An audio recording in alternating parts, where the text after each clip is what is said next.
પ્રધાનમંત્રી નરેન્દ્ર મોદીએ પોતાના કાફલામાંથી કારની સંખ્યા ઓછી કરી નાખી છે. મુખ્યમંત્રી ભૂપેન્દ્ર પટેલે પણ કંઈક આવો જ નિર્ણય લીધો. પીએમ મોદીએ 24 કલાકમાં 2 વખત પેટ્રોલ અને ડીઝલ બચાવવાની અપીલ કરી. દેશના નેતાઓમાં પણ આની અસર જોવા મળી અને નેતાઓ પબ્લિક ટ્રાન્સપોર્ટનો ઉપયોગ કરતા થયા. ત્યારે તમને થતું હશે કે આ રીતના શું પેટ્રોલ અને ડીઝલની બચત કરી શકાય અને તેનાથી શું ફાયદો થશે? પરંતુ થશે, દેશને અધધ કરોડો રૂપિયાનો ફાયદો થવા જઈ રહ્યો છે. તમને થતું હશે તે કેવી રીતના? સમગ્ર બાબતની જાણકારી તમને આજના ડેલી ડોઝમાં આપીશ. તે પહેલાં વીટીવી ડિજિટલની અમારી ચેનલને સબસ્ક્રાઈબ કરો.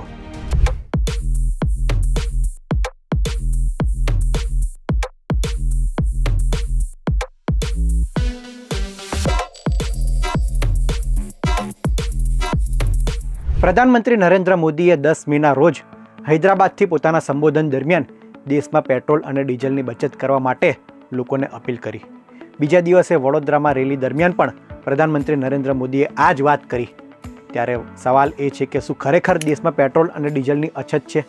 પ્રધાનમંત્રી નરેન્દ્ર મોદીએ આ વાત બે વખત શા માટે કરી? આ બાબતે નિષ્ણાંતો કંઈક સમજે, એનાલિસિસ કરે તે પહેલાં તો પ્રધાનમંત્રી અને મુખ્યમંત્રીએ આનું ઉદાહરણ બનવાનું શરૂ કરી દીધું. એટલે કે પોતાના કાફલામાંથી કારની સંખ્યા ઓછું કરવાનું શરૂ કરી દીધું. પ્રધાનમંત્રી નરેન્દ્ર મોદીએ પણ એસપીજી જવાનનો કાફલો ઓછો કરવા માટેની સૂચના આપી છે. મુખ્યમંત્રી ભૂપેન્દ્ર પટેલ પણ આજના પ્રવાસ દરમિયાન માત્ર 2 કાર સાથે જોવા મળ્યા. રાજ્યપાલ આચાર્ય દેવવ્રત તો તેનાથી પણ આગળ ગયા, કહેતા કે તેમણે નિર્ણય લીધો કે હવે પછીના પ્રવાસ તેઓ બસમાં અને રેલવે મારફતે જ કરશે.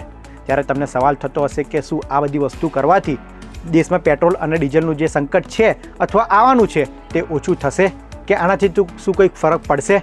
તો તેનો જવાબ છે ના. દેશમાં 140 કરોડની વસ્તી છે, ત્યારે માત્ર નેતાઓ આનો ઉપયોગ ઓછો કરે અને દેશમાં પેટ્રોલ ડીઝલનું સંકટ ઓછું થાય તે તો સ્વાભાવિક રીતના બનવાનું નથી. દેશ હિતમાં તમામ નાગરિકોએ આ વસ્તુ કરવાની છે. નેતાઓએ તો માત્ર શરૂઆત કરી છે, તેને આગળ તમારે અને મારે આપણે સૌને લઈ જવાની છે. તેના માટે વધારે કશું નથી કરવાનું, ખાલી આપણે પેટ્રોલ ડીઝલનો ઉપયોગ 10% ઘટાડવાનો છે. જો આપણે આ કરીશું તો દેશ માટે મોટી સેવા ગણાશે.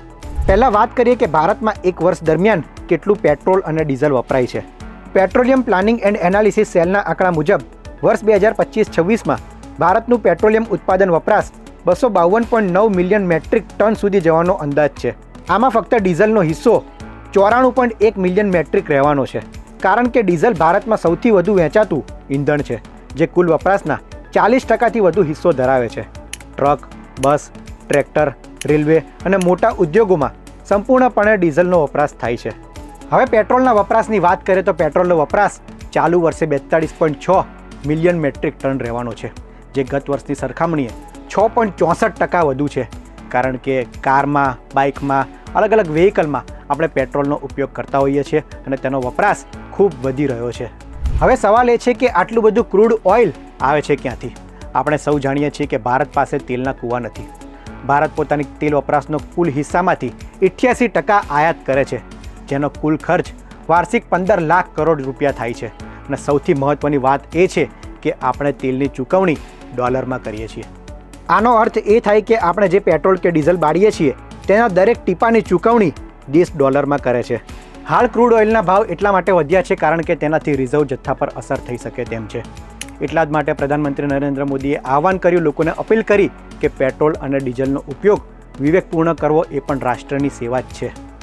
હવે સૌથી મહત્ત્વનો સવાલ કે 10% બચત કરવાથી શું બદલાશે?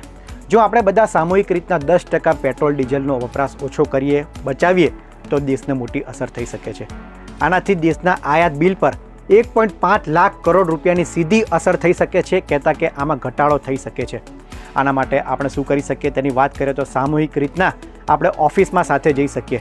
જેમ કે આપણે અલગ અલગ કાર લઈને ઓફિસમાં જતા હોય તેના બદલે તમામ કર્મચારી મળીને સામૂહિક કાર કે બસમાં ઓફિસ જાય તેવી વ્યવસ્થા કરી શકીએ. આ ઉપરાંત આપણા બાળકોને સ્કૂલમાં મોકલવા માટે આપણે સ્કૂલ બસનો ઉપયોગ કરીએ, જેના કારણે ઈંધણમાં થતો ખર્ચ એ બચાવી શકીએ છીએ. આ ઉપરાંત આપણે શેરિંગની વ્યવસ્થા પણ કરી શકીએ છીએ. કોઈ જગ્યાએ આપણે ટ્રાવેલિંગ કરતા હોઈએ તો બીજાને સાથે લઈ જઈએ અથવા 2-3 પરિવારો સામૂહિક જાય, તેના કારણે પેટ્રોલ અને ડીઝલથી બચત થઈ શકે છે. આ પણ રાષ્ટ્ર સેવાનો જ એક ભાગ છે અને આમ કરવાથી સરળતાથી આપણે પેટ્રોલ અને ડીઝલનો ઉપયોગ 10% ઘટાડી શકીએ છીએ. હવે સવાલ એ છે કે શું ખરેખર દેશમાં સંકટ છે? ઈરાન યુદ્ધ પછી ભારત સહિતના દેશોની અર્થવ્યવસ્થા પર થોડી ઘણી અસર તો પહોંચી જ છે. યુદ્ધ શરૂ થયાના 2 મહિનામાં જ આપણું વિદેશી હુંડિયામણ $7.7 બિલિયન ઘટીને $991 બિલિયન થઈ ગયું છે. હાલ વૈશ્વિક માર્કેટમાં કાચા તેલની કિંમતો $100 થી $105 પ્રતિ બેરલ ચાલી રહી છે, જેના કારણે આપણી આયાતનું બિલ પણ વધી રહ્યું છે. તો સોનાની આયાત પણ લગભગ બમણી થઈ છે. વિદેશ યાત્રાઓ અને અન્ય ખર્ચાના લીધે ભારતના બહાર જતા પૈસા પણ વધ્યા છે. જો આપણે સોના ચાંદીની ખરીદી ઘટાડીએ તો વિદેશી હુંડિયામણમાં 30 થી 40% બચત થઈ શકે છે. આવી જ રીતના પેટ્રોલ અને ડીઝલનો ઉપયોગ ઘટે તો પેટ્રોલ અને ડીઝલ ખરીદવા માટે વપરાતું વિદેશી હુંડિયામણ પણ બચે છે. જો વિદેશી હુંડિયામણ બચે તો દેશનું અર્થતંત્ર વધારે સ્ટેબલ બને છે. પ્રધાનમંત્રી નરેન્દ્ર મોદીની અપીલ અને નેતાઓની અમલવારી એ જનતાને સીધો સંદેશ છે કે આમાં આપણે સૌએ યોગદાન આપવાનું છે. પેટ્રોલ ડીઝલનો ખર્ચ એ ઘટાડવાનો છે, જેના કારણે આપણે વિદેશ પર ઓછું નિર્ભર રહેવું પડે અને દેશનો પૈસો એ બહાર જતો ઘટી શકે, જેના કારણે આપણા અર્થતંત્રમાં સ્ટેબિલિટી આવે અને રૂપિયો મજબૂત થાય. દેશના અર્થતંત્રને મજબૂત રાખવા માટે તો આ જરૂરી છે જ, પરંતુ આપણો નાનો એવો પ્રયાસ પણ દેશ માટે મોટું યોગદાન ગણાશે. તો તમે શું નક્કી કર્યું? પેટ્રોલ અને ડીઝલ બચાવવાના છો કે નહીં તે કોમેન્ટમાં અમને જરૂર જણાવશો. આવા જ ઇન્ફોર્મેટિવ વિડીયો માટે VTV ડિજિટલ જોતા રહો અને સોશિયલ મીડિયાના તમામ પ્લેટફોર્મ પર અમને સબસ્ક્રાઇબ કરો.